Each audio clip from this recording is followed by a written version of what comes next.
Hello student, स्वागत है आपका एक और महत्वपूर्ण वीडियो में। आज के इस वीडियो में हम साइंस के महत्वपूर्ण प्रश्नों को लेंगे और खासकर बायोलॉजी से ये सारे प्रश्न होंगे। लगभग 1-4 प्रश्नों का यह सेट होगा। बिल्कुल मास्टर वीडियो होने वाला है और यह सेट आपको 2 पार्ट में मिलेगा, जिसमें हम 500 प्रश्नों को देखेंगे। तो चलिए आज के वीडियो को आरम्भ करते हैं और लगभग 500 प्रश्नों का जवाब आज के इस वीडियो में हम जानते हैं। 500 से अधिक प्रश्नों का जवाब आज के इस वीडियो में हम जानेंगे। तो चलिए वीडियो को आरम्भ करते हैं और लेते हैं पहले प्रश्न को। पहला प्रश्न कह रहा है कि मनुष्य के जीवन काल में कितने दांत 2 बार विकसित होते हैं। तो इसका जो सही जवाब होगा वह होगा 20। मनुष्य के जीवन काल में कितने दांत 2 बार विकसित होते हैं, तो सही जवाब है आपका 20। चलिए अगले प्रश्न की ओर चलते हैं। अगला प्रश्न कह रहा है कि मानव शरीर में पाचन का अधिकांश भाग किस अंग में संपन्न होता है। तो इसका सही जवाब होगा आपका छोटी आंत। छोटी आंत इसका सही जवाब है। चलिए अगले प्रश्न की ओर चलते हैं। अगला प्रश्न कह रहा है कि मनुष्य में पाचन क्रिया कहाँ प्रारंभ होती है। तो मनुष्य में जो पाचन क्रिया प्रारंभ होती है वह मुख से आरंभ होती है। वहीं अगले प्रश्न की बात करें तो सर्वप्रथम रक्त परिसंचरण तंत्र का अध्ययन किसने किया था। सर्वप्रथम रक्त परिसंचरण तंत्र का अध्ययन किसने किया था। हार्वे ने किया था। किसने किया था। हार्वे ने। इसका सही जवाब हार्वे होगा। अगले प्रश्न की ओर चलें तो अगला प्रश्न है कि पेस मेकर का संबंध किससे है। तो पेस मेकर का जो संबंध है वह आपका हृदय से है। अगला है पेस मेकर का कार्य है। पेस मेकर का जो कार्य है वह दिल की धड़कन प्रारंभ करना है। वहीं अगले प्रश्न की बात करें तो अगला प्रश्न कह रहा है कि गति प्रेरक किससे संबंधित है। गति प्रेरक किससे संबंधित है, तो आपका हृदय से संबंधित है। आगे प्रश्न है कि किनकी भित्तियों पर रक्त द्वारा डाले गए दबाव को रक्तदाब कहते हैं। इसका जो सही जवाब होगा वह होगा आपका धमनी। इसका सही जवाब होगा आपका धमनी। वहीं आगे प्रश्न की बात करें तो सोते समय रक्तदाब में क्या परिवर्तन होता है। तो इसका सही जवाब होगा घटता है। सोते समय रक्तदाब में क्या परिवर्तन आता है, तो रक्तदाब घटता है। वहीं मानव रुधिर का जो पीएच मान है वह क्या है, तो रुधिर मानव का जो पीएच मान है वह 7.4 है। 7.4 है। बहुत ही महत्वपूर्ण प्रश्न आपको आज की इस वीडियो में देखने को मिलेगा। ध्यान से वीडियो को देखिए। अगर यह वीडियो आप कंप्लीट देख लेते हैं तो लगभग आपका बायोलॉजी से 50% जो क्वेश्चन है वो कवर हो जाएंगे। तो बिल्कुल ही मास्टर वीडियो है, अंत तक देखिए। चलिए अगले प्रश्न की ओर चलते हैं। अगला प्रश्न कह रहा है कि मानव रक्त प्लाज्मा में प्रायः पानी की प्रतिशत मात्रा में कितनी भिन्नता होती है। तो आपका 80 से 80% का जो अंतर है, भिन्नता हमें देखने को मिलता है। वहीं रक्त में पाए जाने वाली धातु है तो आपका क्या होगा, लोहा। रक्त में कौन सी धातु पाई जाती है, तो रक्त में लोहा, आयरन पाया जाता है। वहीं अगले प्रश्न की बात करें तो रक्त का शुद्धिकरण कहाँ होता है। तो रक्त का शुद्धिकरण आपका किडनी में होता है, इसलिए किडनी को रक्त का प्यूरिफायर भी कहते हैं। वहीं अधिकतम पोषक तत्व रक्त में कहाँ से अवशोषित किए जाते हैं। तो आपका सही जवाब होगा छोटी आंत। अधिकतम पोषक तत्व रक्त में कहाँ से अवशोषित होते हैं, तो आपके छोटी आंत से अवशोषित होते हैं। लार में कौन सा एंजाइम पाया जाता है। तो लार में आपका टाइलिन नामक एंजाइम पाया जाता है। तो चलिए अगले प्रश्न की ओर चलते हैं। पेट में भोजन को पचाने के लिए किसकी खास आवश्यकता होती है। पेट में भोजन को पचाने के लिए किसकी खास आवश्यकता होती है, तो एंजाइम की आवश्यकता होती है। लार किसके पाचन में सहायक होती है। तो लार जो है वह स्टार्च के पाचन में सहायक होती है। मानव के अमाशय में अम्ल अगर एक्स उत्पन्न होता है जो भोजन के पाचन में सहायता करता है, तो एक्स है। एक्स क्या है ये हमें बताना है। तो एक्स क्या होगा, हाइड्रोक्लोरिक अम्ल होगा। हाइड्रोक्लोरिक अम्ल होगा। इसका जवाब ये रहा, हाइड्रोक्लोरिक अम्ल होगा।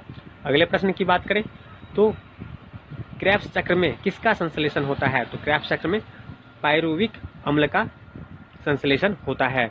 अगले प्रश्न की बात करें तो मानव शरीर में खून के शुद्धिकरण की प्रक्रिया को क्या कहा जाता है।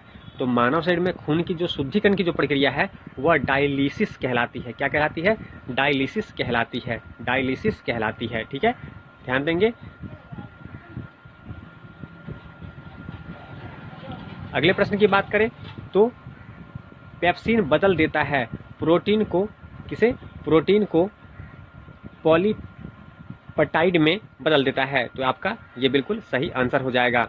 पाचन क्रिया में प्रोटीन किस पदार्थ में बदल जाते हैं। तो पाचन क्रिया में प्रोटीन किस में बदल जाते हैं, तो एमिनो अम्ल में बदल जाते हैं। वहीं बात करें वह कौन सा रंग है जो मानव शरीर में ग्लाइकोज के रूप में कार्बोहाइड्रेट को जमा करता है, तो वो है यकृत। इसका सही जवाब क्या होगा? यकृत। वह कौन सा अंग है जो मानव शरीर में ग्लाइकोजन के रूप में कार्बोहाइड्रेट को जमा करता है, तो वह है यकृत। पित्त किसके द्वारा पैदा किया जाता है, तो सही जवाब इसका क्या होगा? यकृत।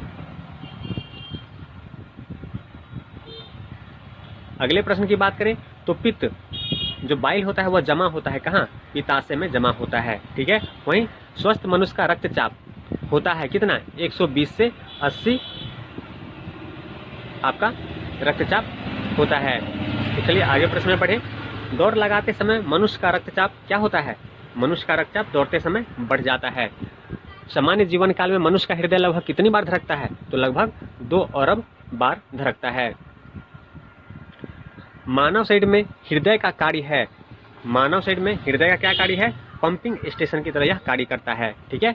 वहीं आगे प्रश्न की बात करें तो रक्त में लाल रंग किसके कारण होता है? तो हीमोग्लोबिन के कारण जो मनुष्य का रक्त है वह लाल नजर आता है। तो हीमोग्लोबिन इसका सही आंसर होगा। हीमोग्लोबिन में होता है, हीमोग्लोबिन में क्या होता है? आयरन। इससे पहले हमने बोला था मानव रक्त में लोहा होता है, तो हीमोग्लोबिन में लोहा होता है। शरीर में हीमोग्लोबिन का कार्य क्या है? तो हीमोग्लोबिन का कार्य है ऑक्सीजन का परिवहन। ऑक्सीजन का परिवहन हीमोग्लोबिन का मुख्य कार्य होता है। चलिए आगे बढ़ते हैं। हीमोग्लोबिन किसका महत्वपूर्ण घटक है? तो यह आपका आरबीसी का, किसका? आरबीसी का मुख्य घटक है। आरबीसी इसका सही आंसर हो जाएगा। चलिए आगे बढ़ते हैं प्रश्न में। हीमोग्लोबिन का कार्य है ऑक्सीजन को ले जाना। इससे पहले हमने आपको बताया था कि हीमोग्लोबिन का क्या कार्य है? ऑक्सीजन का परिवहन। तो हीमोग्लोबिन क्या कार्य करता है? ऑक्सीजन को ले जाने का कार्य करता है। तो ये आपका बिल्कुल सही जवाब हो जाएगा। वहीं बात करें किसकी सहायता से रक्त द्वारा ऑक्सीजन को ले जाया जाता है? तो लोहित कोशिकाएं जो होती हैं उसके द्वारा ऑक्सीजन को रक्त द्वारा ऑक्सीजन को ले जाया जाता है। वहीं आगे प्रश्न की बात करें तो अगला प्रश्न है कि जब कोई बाहरी पदार्थ मानव रुधिर प्रणाली में प्रविष्ट होता है तो प्रतिक्रिया कौन प्रारंभ करता है? तो इसका सही आंसर होगा WC, व्हाइट ब्लड सेल होता है, यह प्रतिक्रिया करता है। वहीं आगे बात करें तो लाल रक्त कणिकाएं RBC कहाँ उत्पन्न होती है? तो इसका सही जवाब होगा अस्थि मज्जा में। अस्थि मज्जा में RBC उत्पन्न होती है, बनती है। वहीं किसको RBC का कब्रिस्तान कहा जाता है? तो वो क्या होगा? प्लीहा। प्लीहा को RBC का कब्रिस्तान कहा जाता है, क्योंकि वहां जाके RBC क्या होता है? मर जाता है। मनुष्य की लाल रक्त कोशिकाओं का जीवन काल कितना होता है? तो इसका सही जवाब होगा 120 दिन। बचे हुए भोजन में मौजूद विषैले पदार्थ का कौन सा अंग चूषण करता है? इसका सही जवाब होगा आपका यकृत। मानव शरीर में लाल रक्त कण का निर्माण होता है कहाँ? अस्थि मज्जा में, ठीक है, जहाँ RBC का निर्माण होता है। सेम वही प्रश्न ये भी है, तो अस्थि मज्जा आपका सही जवाब होगा। अस्थि मज्जा में ही लाल रक्त कण का निर्माण होता है, या लाल रक्त कणिकाओं का निर्माण होता है। अगला प्रश्न है कि लाल रुधिर कणिकाओं का उत्पादन किसके द्वारा होता है? इसका भी जवाब क्या होगा?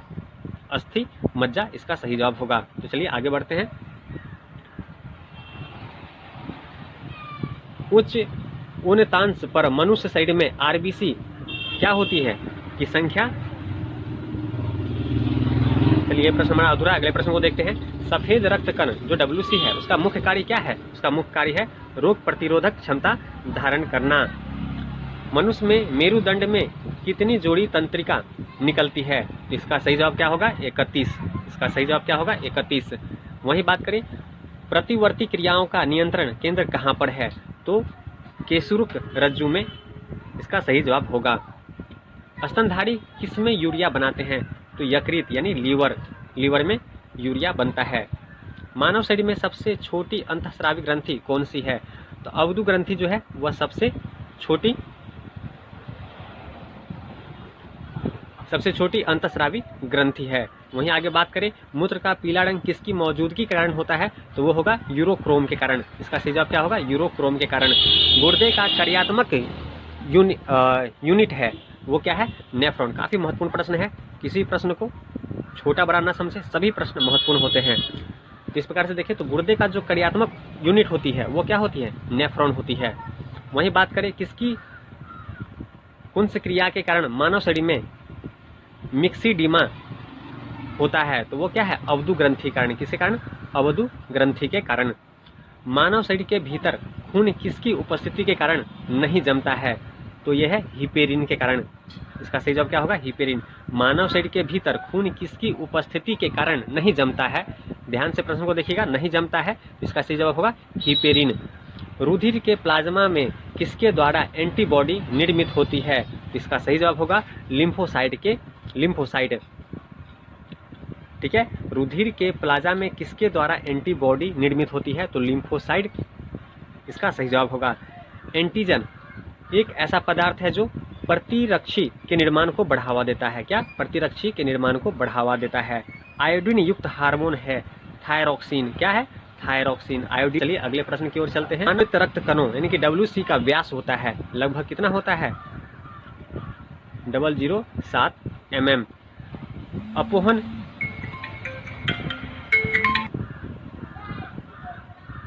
अपोहन का प्रयोग किस क्रिया को पूरा करने के लिए होता है? तो क्या इसका सही जवाब होगा? वृक्क।